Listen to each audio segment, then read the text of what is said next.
all the details of the report, but we'll include links for you as always so you can read more for yourself. But besides direct contradictions to the logic behind institutional myths of heroic cops and dangerous bad guys, what are the implications of this FBI report? First, police are possibly schizophrenic in the belief that they are in danger. This is proven in the recent Ferguson protests and presence of the National Guard. The overzealous militarization of local cops is enough to prove they might as well be hiding under blankies from the American populace, in spite of the fact that violent crime has been dropping for decades. Considering how well cops are armed and how efficiently the justice system protects them from prosecution for their crimes, they still prove to be paranoid. Secondly, militarization is working for the police, and it is not working for the rest of us, James. And it's been sort of amazing to see the mainline populace now over this last year go, hey, wow, the cops, they really got a lot of military equipment. And again, these are the things that us in the alternative media have been putting on the record for the better part of a decade. So as mentioned, we will include that link. It comes straight from FBI.gov. Their report on law enforcement officers killed and assaulted in 2013. James? Well, it's some interesting statistics, and it makes me think of the statistics that show that you're more likely to die by falling in the bathtub or being stung by a bee than by some dastardly terrorist act. Once again, just the perception of fear of something that could potentially happen to you is enough to drive most people into schizophrenic cases of paranoia where, they have to look under every rock for a potential threat. And the police can also similarly be railroaded into that mentality if they are constantly told about the threat that they face from the public, even if the numbers don't actually bear that out. But I guess my question to you, James, if this is all of the problem and we're seeing the reaction now coming from the public, what is the coming solution? It seemed for a moment they were going to push the idea of, oh, well, let's just have cameras on all our police officers, which, in a way, I'm all for filming constantly anyone that claims to sort of be our protectors and servers, and we give them essentially the license to kill. But now with the Eric Garner situation, they're like, see, there's a bunch of cameras on that, and that wouldn't stop that situation anyway. I'm sure what reaction they're exactly going for. Do they want complete chaos? I mean, you see Obama and Holder and all the kind of the poverty pimps and all the folks that love to wave the bloody shirt and exploit all of these events. They seem to want chaos, but exactly for what end, at what point? For them, I don't know how they benefit from all this chaos, at least the low-level cronies that we see pushing it on television. Right. Well, I think you might have gestured towards one of those answers, because we are now seeing the public noticing and talking about the militarization of the police, which may be part of the idea. This is the propaganda rollout for the police state, which of course has to be done in a way that will be seen to be beneficial for parts of the population. So show all this looting and rioting and chaos. So please protect us, militarized police. You're our only hope. And bingo bango, sugar in the gas tank. There it is. We've got the militarized police here to save us. So I think that might be part of what's going on right now. And as you say, also, I think there's some divide and conquer that's obviously happening here. James, I just thought of it as we were talking as we wrap up this segment one. I caught a documentary streaming on Netflix made by Joe Berlinger, who's a fantastic documentarian. It's called Whitey, and it's about the James Whitey Bulger, the big Boston gangster. You watch this movie, and not only does it implicate organized crime, but it shows you exactly how a corrupt FBI and their informant systems essentially let Whitey Bulger run and terrorize Boston for decades. I couldn't help but watch it and go, man, if you changed his name for Osama, it would be the same story. So having said that, James, let's now move to our second story. And as we sort of go broad and look at the geopolitical scene, as again, James, just being away from the show here for a few weeks, we see kind of how rapidly moves get made on the grand chessboard. Sometimes they're made in the USA. How the Ukrainian government is giving away citizenships so foreigners can run the country. We find this via Liberty Blitzkrieg, but as the Wall Street Journal reports, Ukraine's parliament appointed a new pro-Western government that includes a U.S.-born finance minister to take on the job of staving off financial collapse, overhauling the shrinking economy, and ending the armed conflict in the country's east. The new cabinet features Finance Minister Natalie Jaresko, the chief executive of a private equity fund, and a former U.S. diplomat, as well as two other non-natives. That's Economy Minister Avaras Abramovicius, perhaps Vicious is in his name, former investment banker from Lithuania, and Health Minister Alexander Kitvashvili, who's also a different kind of investment banker from Georgia. Ukraine is dependent on the International Monetary Fund for financing, and officials and analysts say it will need more than the current $17 billion program from the IMF. So, James, shortly before the voting in Kiev, President Poroshenko signed a decree granting Ukrainian citizenship to the three foreign-born candidates. He said the dire economic situation meant Ukraine had to look for people outside the country with experience of dealing with systemic crises. Valery Yoshchevsky, Deputy Prime Minister for Infrastructure and Ecology, said he wanted to privatize state holdings such as the railway and road building monopolies. And we'll note this is where Western oligarchs always get paid. It's about looting at the end of the day, whether it's us or them. The looting seems to be the name of the game, right?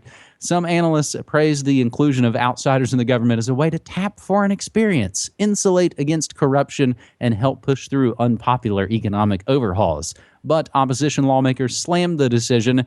Yuri Boyko, head of the opposition bloc and former energy minister, said, quote, "We don't understand why from 300 coalition members and 40 million people in the country, 10 minister candidates couldn't be found who'd be Ukrainian citizens or at least ethnic Ukrainians." And James, what this ultimately led to was a huge fight. A fight broke out in the Ukraine parliament, I think, once they realized the gig was up and that they were the latest territory of the United Snakes of Captivity. James?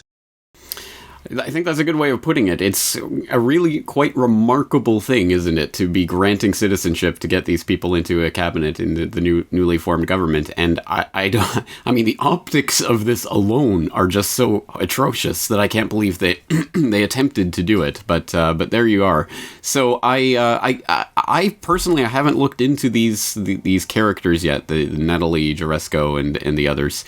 So I'm going to call on the open source community out there, dig into these people, find out about their links and their associations and their past and what they're planning to do, because I'm sure there are some juicy details as to why these particular cronies were given the rush towards citizenship for these posts. But yeah, I mean, I think it's quite obvious that what's going on here is that no, they could have found people from the Ukraine, actual Ukrainian citizens, to fill these posts, but they didn't, because obviously there's some back scratching going on and some outside influence. And surprise, surprise, the government that was created out of outside influence is now actually incorporating that influence into its own fold. So I don't think this should be surprising, but we have to follow up on this and find out more about these people in particular.